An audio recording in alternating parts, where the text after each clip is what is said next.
On April 1, 2008, the construction of this monument was completed on the corner of Main Street and Institution Drive in Santa Cruz. The monument was built to honor the memory of the late Irving Hanson.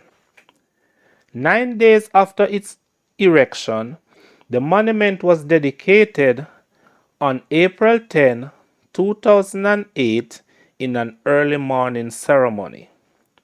Among the attendees in this photo was the then Member of Parliament for Northeast St. Elizabeth, Kern Spencer. The monument was built to function as a clock tower with 4 clocks on each side. At the base of the monument is a see-through but grilled area.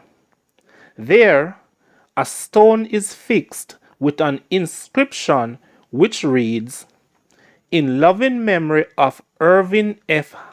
Hanson, 1901 to 1984, for his leadership, service, and dedication to the community, the Rotary Club of Santa Cruz, and the Santa Cruz community." The memorial monument is conspicuous. It can be easily seen by anyone coming from Coke Drive, coming up from Institution Drive, or going along Main Street. The monument does not have the name of Mr. Irving Hansen on the outside. Because of this, many individuals passing by do not know the real purpose behind its construction. So many simply refer to it as the clock. So who was Mr. Irving Hanson? Irving Frankfurt Hanson was born on Friday, December 13, 1901 in Burnt Ground, Santa Cruz, St. Elizabeth. The year of his birth was an interesting one because in 1901 the popular Sir Augustus Heming was governor of Jamaica and Queen Victoria had died after reigning for 63 years and 7 months, and her eldest son, Edward VII, reigned. Growing up, Irving Hansen had very caring parents. His father's name is Leonard Joseph Hansen, a man whose occupation was making, repairing, and selling saddles, and he was known as a saddler. Irving Hansen's mother, on the other hand, was a dressmaker, and she earned money by sewing for community members as well as sewing the clothes of her children. Her name was Constance Anna Hansen. Like her husband, she was born in the 1860s and is buried beside her husband in the district of Burnt Ground, St. Elizabeth. Irving Hansen had 6 siblings: Vernon Hanson, Ida Maggie Hanson, and 3 other sisters and a brother. By the time he was 30 years old, the young Irving Hansen developed his passion for self-employment. He wanted to become a businessman, and he did. He opened his own shop at this location in the town of Santa Cruz. Here, he operated a bar and a grocery shop, and he owned the property. The grocery shop has long closed down, and now the building is owned by a Chinese family. For majority of his adult life, Irving Hansen was known as a businessman. He did not limit himself to business. He got involved in politics and successfully served as counselor of the Santa Cruz division in St. Elizabeth for 25 years. Though his name is not readily recognized by many these days, Irving Hansen's contributions as a counselor and businessman are many. For example, he played a role in the establishment of the Santa Cruz Library. Irving Hansen fell in love and married a woman named Ina Bedford Hay. Together, the couple had 4 children: Peter Hansen, Beverly Rose Hansen, and 2 others. Here is a little about Irving Hansen's wife. Ina Beckford Hay was born on July 22, 1902 in Santa Cruz, St. Elizabeth. She was the daughter of Charles Alex Hay and Jane Louisa Hay. She had 2 sisters whose names were Etta Hay and Hattie Hay. Ina Hay fell in love with Irving Hansen after he expressed romantic interest in her. Both began having children, and she settled as a housewife throughout their union. As a married woman, she was known as Mistress Ina Hansen. Her life was rather quiet, and she and her husband were members of the St. Matthew's Church in Santa Cruz, St. Elizabeth. She outlived her husband by 11 years when she died aged 93 in 1995.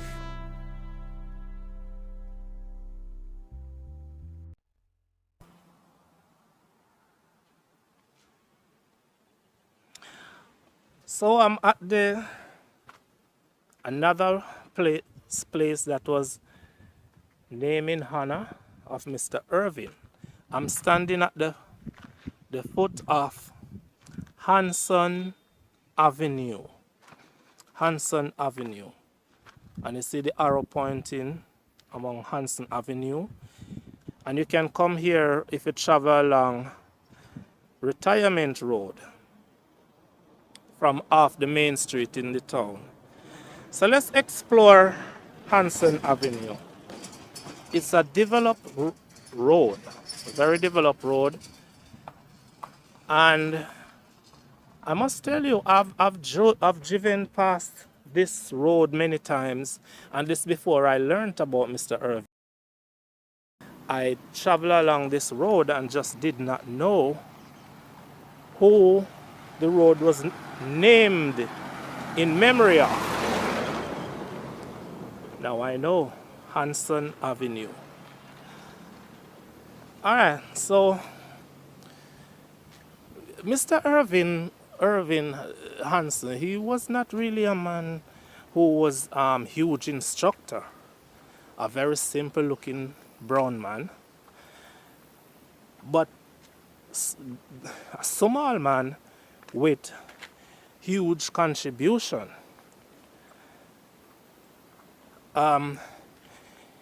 Many individuals I spoke to, in fact, I've just spoken to one older man who told me more about Mr. Irving.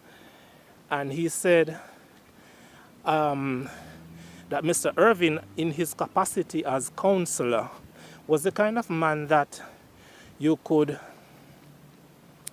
turn to, the kind of man you could lean on. People want water, you know, they want zinc and, you know, the things that a counselor would help persons in his division, his or her division with. And so he was a people person. His granddaughter said that he was the type of man who did not care about your preferences, and he treated everybody equally. So I'm going up Hanson Avenue, and you can see there's still a lot of empty lands. In fact, this whole avenue was once a place where persons would tie out cows. That you're looking at right now, there were a lot of trees there. A lot of, we in Jamaica we call him maca tree. And you can see now that they have, what you could say, divided up the land. Yeah, divided up the land. And it's looking better. The houses here are absolutely amazing. So Hanson Avenue leads to, it leads of course out to some other roads, but Mr. Irving lived on this avenue. He lived on this avenue. And of course it was not naming it was not called Hanson Avenue at the time that he lived here.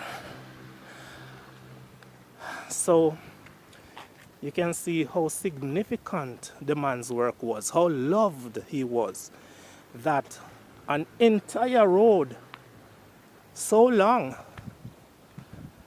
has been named in his honor. It's developing significantly now, and that's really nice. So what I'm gonna do is to see if I can find the house that he grew up. I wanted to also find his parents' tombs. Yeah, I wanted to find his parents' tombs, but that may not be possible, because I grew up in burnt ground. This is burnt ground. This is where I grew up. This is where I was born. I was never born into a hospital. I grew up here in burnt ground, and I walked these roads many times. So let me see if somebody who is helpful, or if I can find somebody, because right now it's like it's Thursday. It's going up to the middle of the day. Many individuals are either gone to work or something like that.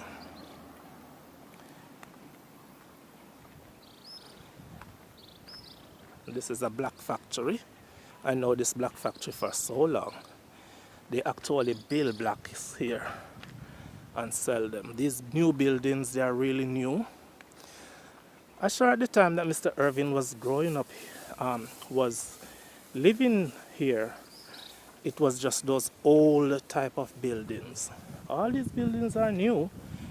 Mr. Irving has died now 38 years, or maybe this year is gonna make 38 years. And these buildings are, much of them are not even older than, say, 10 years. Most of them are here in the last 10 years, you know. So we're exploring Hanson Avenue, the avenue that was named in honor of a simple looking man, Mr. Irving.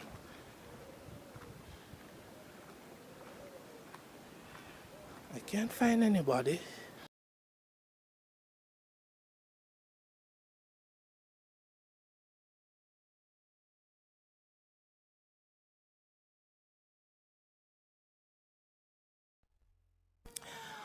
Alright, so I did stop the video a little, and now I'm still continuing along Hanson Avenue. Alright, so continuing along Hanson Avenue, and we are approaching the house that Mr. Irving Hansen used to live. But there's a difference now. Remember, we are talking about 38 years after his death. 38 years after his death. So we are getting to the close of Hanson Avenue. But remember, that is not just Hanson Avenue that was named in his honor. There's also, as we turn the corner, we have Hanson Drive. So you have Hanson Avenue, Hanson Drive, and Mr. Irwin used to live right here. Okay. Oh, so this is where Mr. Irving used to live. But here's the difference. The house he used to live in was torn down, and this building was put in place of it. His son kept this building, made this building, I must say. I don't think I'm getting a good view of the house from this corner. So let's move up Hanson Drive, and then we can get a good look at the house that Mr. Irving Hansen used to live. There's a big Needsberry tree in the yard. So this is the house. This is the house that was built on the house that Mr. Irving used to live. Sorry I couldn't get to view the original house, but this is the location that Mr. Irving used to live. All right, it's gone. It's completely gone. His son built this house over it. All right. So we have looked at the monument. Jamaicans, they call it the clock, because the monument that was built in his honor right at the foot of Main Street and Institution Drive, it has this big clock in it, as you have seen, so persons will just call it the clock. So we have seen that. We have seen where he used to operate his build. We're looking at the back of the house. It's not nice. I wish I'd seen how the original house looked, but it's okay. All right, so we looked at the clock, the monument in his honor. We look at where he used to operate his business. And we just look at the place where he used to live. Nothing of it still exists. Yeah. Nothing of it exists except the new house. And I'm thinking about, as I say, it's been 30-something years, 38 years. And it was those old type of house, those old type of house. So, brand new house put in its place. All right, guys, so we have seen the house that Mr. Irwin lived. Oh, Jesus. There's a dog walking in the video. I'm not going to edit this out at all. All right, so we have seen the house that Mr. Irving lived. Now we are going to go to his resting place. Let's go over now to where he was buried. All right, guys, so I am at the place where Mr. Irving Hanson was buried. I'm standing at the gate of the St. Matthew's Church, and we're going to explore his burial ground, and I'm going to tell you a little more about him as I do that. So I'm standing in front of the St. Matthew's Church, which is on Main Street, Santa Cruz. It's a church that is very easily recognized, and And there are a lot of persons of prominence who are buried here because it is the ground of the, it's an Anglican church. It's the St. Matthew's Anglican Church. So let's go over now and take a look at where Mr. Irving Hanson was buried, and I'll tell you more about him as we go along.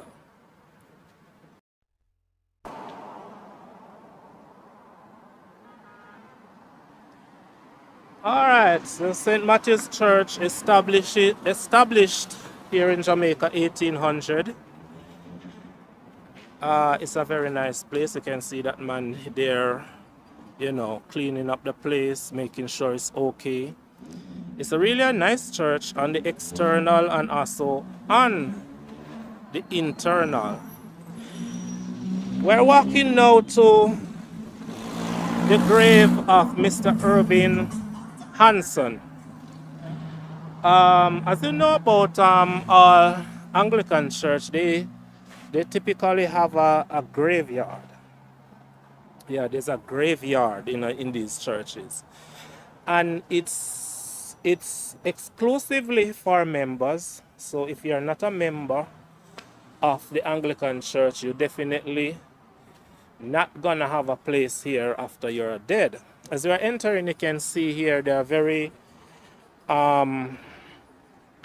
old tombstones, and then there are some new tombstones. It's a huge property. It's a huge property. You can see this tomb from the outside, and as you go in, some persons are buried here from very long ago, from I think from the 1940s. Because of course the church was established here in the 1800. That's a very long time, you know. And we can see some tombstones actually in the ground as we make our way on the property. And the property is open for anybody to walk in actually. Look at this grave. Look at this gravestone. It's right down there in the dirt. And not everybody is buried in the ground. Here we have a part at the back of the church, or the side of the church rather, where there are urns. Urns, yeah. So for those who are not buried full-bodied, their urns are placed here. Let's take a look here as we pass it. So here we have Mario Anthony Hall.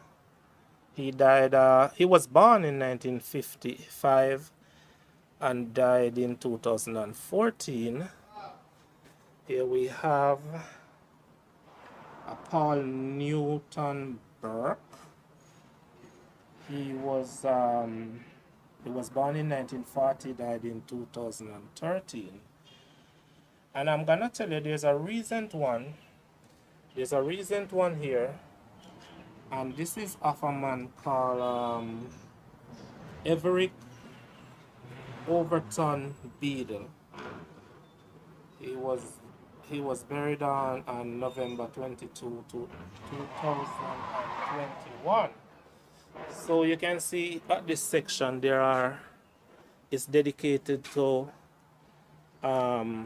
persons who probably they wish to be cremated and then buried. Or cremated, or maybe their family decided that. I'm not sure.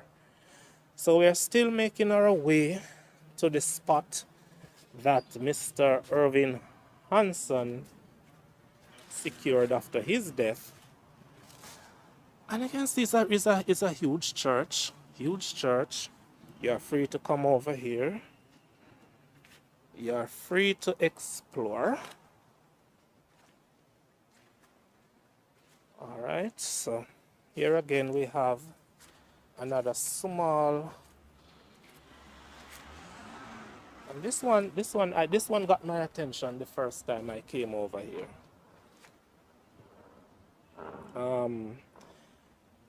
There are two persons here, our grandparents, And they said, and it's so small. Because it's so small, I'm assuming that it's urns that they buried under here. Urns, because it could not be the full body of someone who is a grandparent, or grandparents rather. Santenian M. Okay, let's leave that alone. We're heading. Look at this small one here. So cute, so nice. And this person was buried way back. He was born Agnes birthright. Alright, I'm gonna leave that one. There's so many here. But we are heading over to Mr. Irving Hanson. He and his wife, and I said that before, he and his wife are members of this church, were members of this church. And so when they died, it was of course most suitable that they were buried here. So you can see it's a huge property, very huge property. Very huge property. There are recent graves, and there are more spaces leave for graves. And I assume why this was not so filled up is because it's reserved just for members alone and not the community. All right, so enough of the talking. We are now at the at the tomb of Mr. Irving F. Hanson. Of course, as you get closer, you can see the tombstone. It reads, "In loving memory of a dear husband and father, Irving F. Hanson, 1901 to 1984. May his soul rest in peace." So, this is the grave. He was buried in, he died in May and was buried on June 29, 1984. So, you know, there were a lot of people here. A lot of people here as he was put to rest, because he was a man that was well loved in the community. As I say, he served the community well, providing as a counselor, providing persons with water and road and, you know, assistance, very much assistance, as he served for 25 years as counselor. So he was laid to rest here on June 29 of 1984. And beside him is his wife, who was of course at the funeral, and her tombstone reads, "In loving memory of a dear mother, Ina B. Hanson, born 1902, died 1995. So she lived, of course, some 11 years after her husband.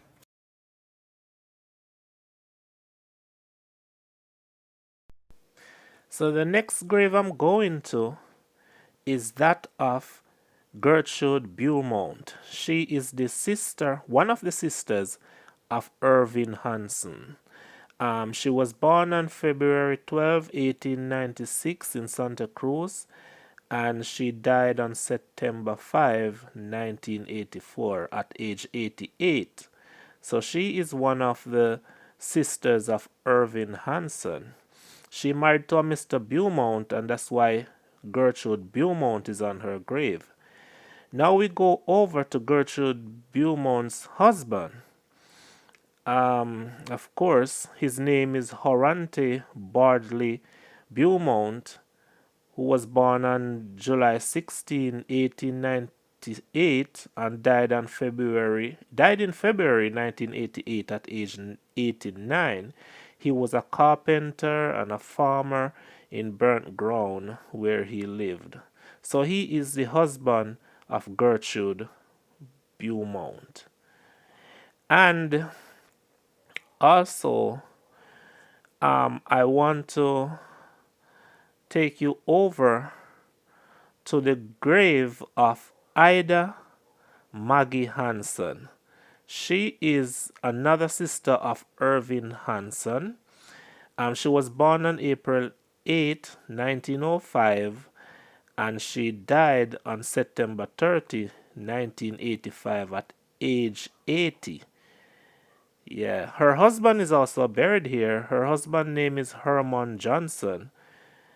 So, on the grave, you would see Ida M. Johnson.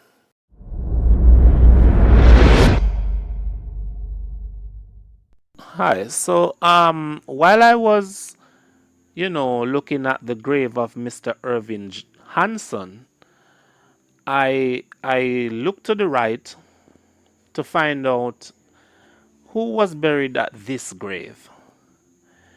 Because I wanted to find out if this person was related to Mr. Irving. But no, the grave belongs to a young man named Earl Franklin Jones. And his death got my attention because he was just 35 years old when he died. He was born on April 27, 1945, and died on February 27, 1981. So he was just 35 years old. I would have left this grave alone, but I was wondering what could have happened to this 35 years old Earl Franklin Jones. So I did a little research on it and I found his death certificate. And this is his death certificate. I'm gonna zoom in a little here. It's a death certificate form, death in the district of Lacovia, Parish, St. Elizabeth. And on the right side of the death certificate, zoom in here. Let me zoom in here. It says where you have the cause of death, the section that describes the cause of death. It says death was due to 1. Crushed injury of the chest, and 2. Fracture of skull sustained when the motor car he was driving on the 27th of the 2, 1981, along the Lacovia Main Road Street. So what this is saying is that he died in a car crash, and the cause of death is crush injury of the chest and fracture skull sustained when the motor car he was driving along, Lacovia Main Road. So this young man, Earl Franklin Jones, just aged 35, was killed in a car crash. And this was 1981 when Irving Hanson and the rest of the persons buried beside him were all alive. So it got me very interesting. I tried to find a photograph for him, but remember, this was 1981. The internet wasn't around, so there was no social media. He probably was not very famous in any way, so there's no pictures of him somewhere online, but I'm sure there must be pictures somewhere. So this is very interesting. Just at age 35, this young man, Earl Franklin Jones, was killed in a car crash. And the fact that he is buried in the churchyard of the St. Matthew's Church shows that he probably was a churchman, a young Christian guy, who died far too early. I wonder what he would be like today. Maybe his children, grandchildren. I would have to do an if I was to go deeper on this, I would have to do a video on him, but I won't. So I'm just saying if you go there and you see Earl Franklin Jones' grave beside Mr. Irving Hanson, then you know his cause of death. He died in a motor car accident so tragic along the Lacovia main road. Okay, so let's get back to the video.